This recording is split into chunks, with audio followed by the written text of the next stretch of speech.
Hello, મારે કાલ શેના વાવવા છે? અત્યારે ભાવ પૂછો ને તો 1921 રૂપિયા 2100 કેમ વાવવા છે? ઘરમાં પૈસા વાવો છો ને? આ સરકાર આજ નાખું કાલ નાખું આજ નાખું કેદું આમ ધવરાવે છે. દેવા છે કોઈ બોલો પણ તમારે બોલવાનું છે. આ પેટ પછી ઉપડે હકલી અને આપણે નહીં બોલે કોણ બોલશું?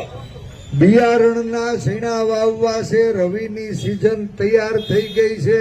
હગાવાલા ઉસીના દે એમ નથી. બિયારણના ભાવ બમણા થઈ ગયા છે અને એની વેદના સાચી છે. માંડવી વાવતા હોય ને બધાને કાનમાં કહી જાઉં છું, આવતા વર્ષે બિયારણ 5000 નું મણ થવાનું છે. અત્યારે મારા ખેતરમાં આવો હવે પડ્યું જ પડું ભાવવું હું ઘરમાં પૈસા હોવો છો ને અને જો પડું ન પડે મારી મૂછ કાઢી કે હાલો બધાને લઈ જાઓ હાલો.